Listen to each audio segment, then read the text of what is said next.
Hi everyone, welcome back. Today we're going to make homemade yogurt. I used to make all of our yogurt at home. It is extremely simple, but it's one of those things I stopped doing when my baby was born in the fall and we were just buying it from the grocery store.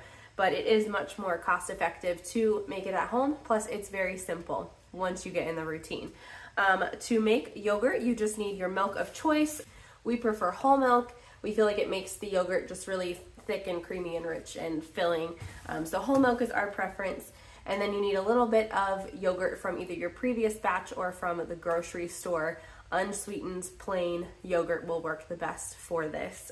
So the basic gist is you take your milk, you warm it up to 180 degrees, and then you cool it down to about 110 degrees. That way you don't kill your yogurt starter when you add it. Once it's down to 110 degrees, you stir in your yogurt starter from the previous batch and just let it sit until it tastes how you want it to. I usually let ours go probably 24 hours or so. I like ours really tart, but you taste it and decide what works best for your family.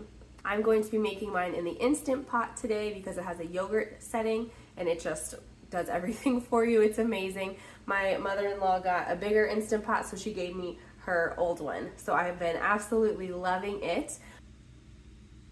I don't know if you can hear my dogs, but they're playing outside right now. It is 60 degrees in January, so we are all taking advantage of the sunshine and the warm weather.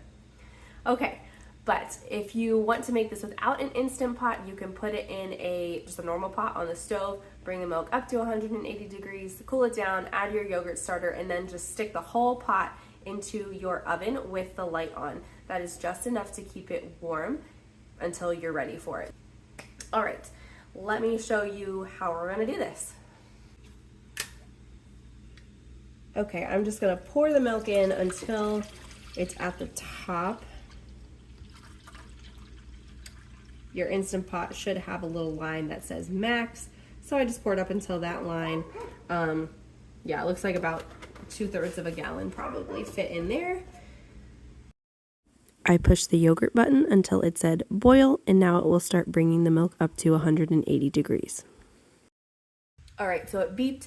That means it came up to temperature, so it's 180 degrees, and now it's cooling itself down to 110 degrees. I did forget to mention I usually put the lid on while it's boiling, just so it goes a little bit quicker. And now we're gonna take the lid off so it can cool down faster as well.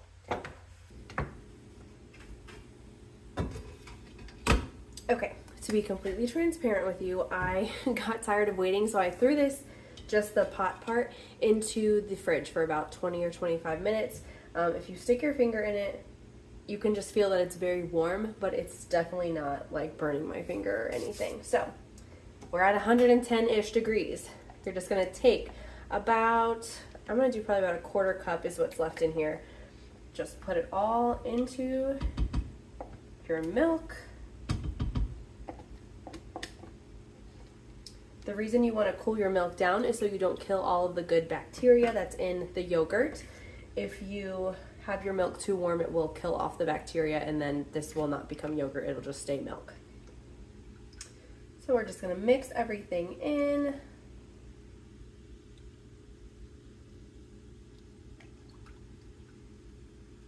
All right, and honestly that's it. So we are done. If you have a really clean Instant Pot lid, you can definitely just set that on top to help keep this warm. I feel like mine has some residual flavors from broth and chili and everything else we've cooked in our Instant Pot, so I'm just gonna use another lid to set on top and keep that warm for us. I did push the yogurt button and set it to 12 hours, so I will check this before we go to bed and then I'll check it again in the morning, but it'll probably be about 24 hours or so until the yogurt is to the flavor that I prefer. The longer you let it kind of ferment and incubate, the more tart that it gets. So you just kind of keep tasting it if this is your first time making yogurt and decide what flavor your family prefers. So we're gonna let this do its thing and I'll see you tomorrow. Good morning, it's been about 19 hours and I just taste tested our yogurt and it's perfect. So let me bring you down and show you what we do next.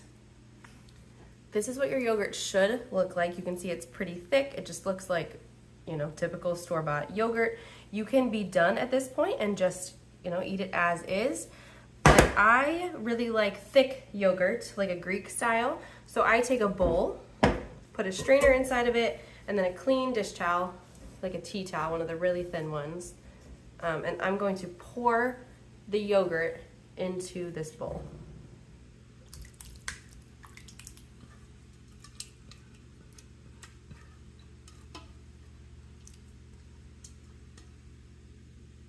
Perfect.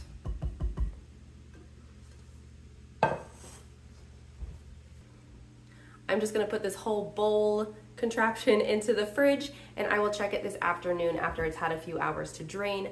Again, this part is completely optional. If you prefer the thinner yogurt, just eat it as is right now, but I prefer the thicker Greek style, so we are gonna put it in the fridge to drain off some of the whey. I will check back with you in a couple hours when it's done. Good morning. I did not take the time to share this with you yesterday, so I wanted to do that this morning. We already had some yogurt for breakfast, but what's left is a very full quart-sized mason jar with our yogurt. And then we have this whole bowl full of whey. A lot of people will just drink this whey straight, and I think it does not taste very good, but it has lots of good probiotics in it, so if you wanted to drink it, awesome. We usually just end up giving it to our chickens, but you can also use it in baking in place of milk and water. You could use it in smoothies. You can pour it into your plants. They really benefit from it as well. So lots of uses. Feel free to Google it for some more if you want to experiment with that. But again, we just feed it to our chickens. It's a really good little snack for the girls. For our yogurt, our favorite way to eat this is just to add a little bit of homemade jam and some granola. We also use it in place of sour cream since it is so thick and so tart. That way we don't have to buy or make two separate products. So we'll use it as yogurt and as sour cream. And that's how you make yogurt. It is a little time intensive, but very hands-off for the most part, which I enjoy.